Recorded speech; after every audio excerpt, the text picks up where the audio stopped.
garder dans ta vie. Tu n'en as pas le droit. Amen. Amen. Amen. La Bible dit dans Romains 3, verset 9 à 12, car nous avons déjà prouvé que tous, juifs et grecs, sont sous l'empire du péché. Selon qu'il est écrit, il n'y a point de juste, pas même un seul. Nul n'est intelligent, nul ne cherche Dieu. Tous, que quelqu'un dise tous, tous sont pervertis. Il n'en est aucun qui fasse le bien, pas même un seul. Chaque fois que tu tombes, tu n'es pas seul. Ce n'est pas une raison de rester dans ton péché. C'est une raison de dire, je ne veux pas être dans la gang. Je ne veux pas être de ceux qui gardent leur péché. Je veux sortir du tas. Je suis injuste comme tout le monde, sauf que j'ai découvert qu'en Jésus-Christ, je deviens justifié par le sang qu'il a versé à la croix pour prendre tout ce qui faisait de moi un injuste. La Bible dit dans Romains 3, 23, car tous ont péché et sont privés de la gloire de Dieu. C'est pourquoi, Romains 5, verset 12, comme par un seul homme, le péché est entré dans le monde. Vous connaissez l'histoire d'Adam et Ève. La Bible nous dit, cependant, et par le péché, la mort, et qu'ainsi la mort s'est étendue sur tous les hommes. Il n'y a pas une seule personne, ni ici, ni hors d'ici, qui puisse prétendre qu'il est né sans péché, ou qu'il a déjà vécu un jour sans Dieu et sans être sous la condamnation de la mort. La mort s'est étendue sur tous les hommes à cause du péché. Pourquoi? Parce que tous ont péché. Parce que tous ont péché. Mais vers le verset 19, qu'est-ce que la Bible nous dit? Par l'obéissance d'un seul, beaucoup seront rendus justes. Comme par la désobéissance d'un seul homme, beaucoup ont été rendus pécheurs. Dis à ton voisin, tu as été rendu pécheur. Amen. Maintenant, la Bible dit, de même, par l'obéissance d'un seul, beaucoup seront rendus justes. Dis à ton voisin, waouh! Dieu est bon, n'est-ce pas? Dieu est bon. C'est pourquoi il cherche un peuple qui l'aime. Si tu ne l'aimes pas à cause des temps et des circonstances difficiles dans ta vie, aime-le à cause de la croix.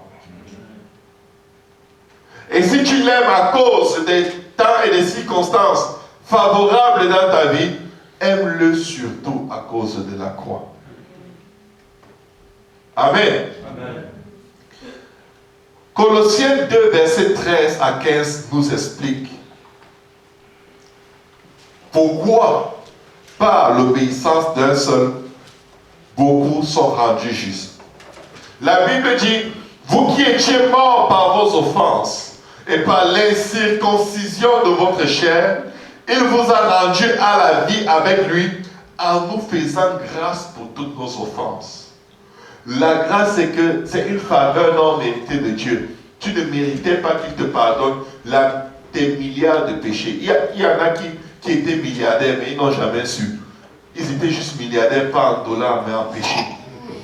Mais la Bible dit que des milliards de péchés, il a fait quelque chose qui les a rendus nuls.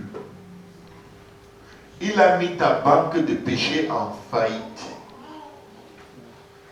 Ta banque a fait faillite.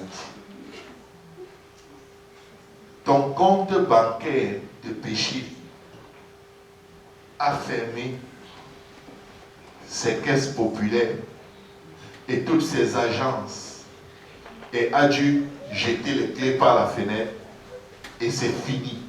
La Bible dit au prochain verset, il a effacé l'acte dont les ordonnances nous condamnaient et qui subsistait contre nous. Tout ce que tu as fait, à cause duquel, toutes ces choses que tu as fait à cause desquelles tu méritais la condamnation de la mort. La Bible te dit que tous ces actes-là, il les a effacés. Il n'a pas juste effacé. Amen. Parce qu'il est écrit qu'il y a un livre de souvenirs dans lequel sont écrites toutes nos actions. Mais dans ce livre-là, il y a un livre des actes dont les ordonnances nous condamnaient. Un peu comme le livre des actes des apôtres, qui est l'histoire de l'Église. Quand il ouvre le livre de nos vies, il y a le livre des actes dont les ordonnances nous condamnaient. Il est allé dans chaque page, il a effacé les mensonges, les jalousies, les adultères, les infidélités, les impuretés, les mauvaises pensées. Il a tout effacé. Il a tout effacé. Et non seulement il a effacé ce livre d'actes dont les ordonnances nous condamnaient, mais il a pris, il est allé à la croix. Il a dit aux Romains, clouez-le. Clouez la chair et les œuvres de la chair. Il les a détruits en les clouant à la croix. C'est pourquoi quand tu vas chercher ce qui a déjà été détruit dans le recyclage pour le ramener chez toi, ça ne fait pas de sens. C'est pourquoi il faut constamment, toujours, tout lui donner. Amen. Constamment, tout lui donner. Dès que tu remarques quelque chose qui n'est pas à sa place dans ta vie, donne-lui. Dis Seigneur, prends cet alcoolisme, prends cette dépendance à la drogue, prends cette dépendance à la cigarette, prends ces mauvaises pensées, prends ces amertumes qu'il y a dans mon cœur, prends ces rancunes qui envahissent mon âme. Prends-les, Seigneur. Je ne peux pas gérer ça. C'est un compte bancaire trop lourd, trop compliqué pour moi. Prends-le. Il y a trop de frais associés à ce compte. Amen. Amen. Si tu as un compte bancaire dans lequel tous les jours tu as des frais de $49 parce que insuffisance de fonds, insuffisance de fonds, insuffisance de tous les jours, ton relevé bancaire est rempli de frais. Tu vas courir à la banque et fermer le compte. Fermez ce compte, il va me tuer. Dis à ton voisin, tu n'as pas assez de fonds pour payer un compte bancaire de péché. Tes fonds de justice sont insuffisants. Le seul fonds qui est capable de payer pour tes péchés, c'est le sang de Jésus. C'est le sang de Jésus. Si Dieu regarde à toi, il dit insuffisance de fonds. Mais quand il regarde à la croix, il a tout payé. Il l'a détruit en le clouant à la croix. Amen. Non seulement il a cloué à la croix, mais qu'est-ce qu'il a fait? Le verset suivant nous le dit. Il a dépouillé les dominations et les autorités et les a livrées publiquement en spectacle en triomphant d'elles par la croix. Les dominations et les autorités sont ceux qui retenaient l'acte dont les ordonnances te condamnaient. Ce sont les démons, les accusateurs des saints. C'est Satan et ses démons. Mais ils ont fait faillite il y a 2000 ans. C'est pourquoi Dieu te dit qu'il n'y a plus de condamnation pour ceux qui sont en Jésus-Christ, parce que Satan a fait faillite, mon ami. Amen. Satan a fait faillite il y a 2000 ans. Amen. Si tu te condamnes, c'est de la pure escroquerie. S'il utilise quoi que ce soit pour te condamner, dis à ton voisin, c'est de l'escroquerie. Pourquoi? Cet acte avec lequel il veut te condamner,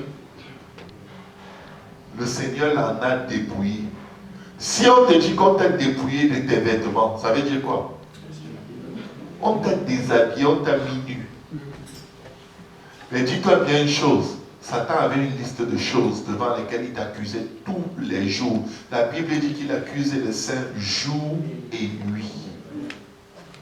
Mais il y a 2000 ans, il est venu devant le Seigneur avec pour la dernière fois. Le Seigneur a mis, parce qu'il y en avait un peu. Le Seigneur a dit, fais voir. Il a montré. Le Seigneur a dit, non. Non seulement ce que tu me montres, mais même tes vêtements. Il a déshabillé d'un trait, il a dit, dégage. Tu peux t'asseoir. Est-ce qu'on peut acclamer le Seigneur?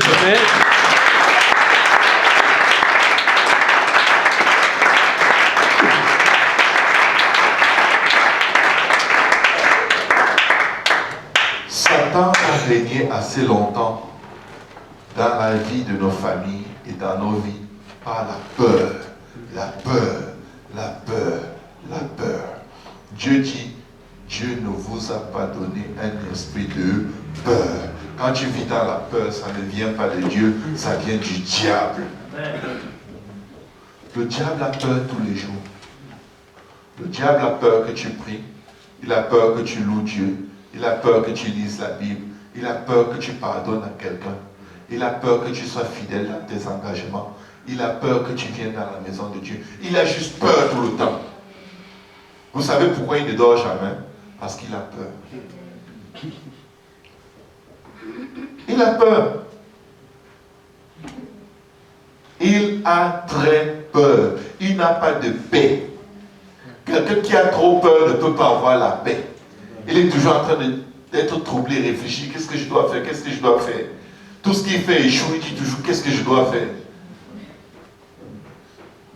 Le diable a peur et il ne dort pas parce qu'il sait qu'il lui reste très peu de temps. Il vit avec l'anticipation de sa fin. Donc n'ayez pas peur de lui. La Bible dit, ne craignez pas celui qui peut détruire la chair, mais craignez plutôt celui qui, après avoir détruit la chair, peut envoyer l'âme dans la géhenne. Et celui-là, c'est qui? C'est Jésus. Ce n'est pas le diable. Nous ne vivons pas par la grâce du diable, nous vivons par la grâce de Dieu. Amen. Donc quand tu es chez toi et tu entends les objets qui bougent seuls, dis-lui, je ne vis pas parce que tu ne me touches pas, je vis parce que Dieu est pour moi et nul ne tiendra devant moi tant que je vivrai. Au final, me forger contre moi, je m'atteindra.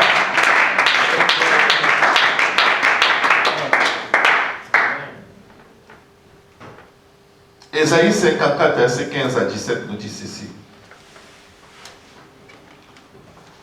Ésaïe 54, verset 15 à 17.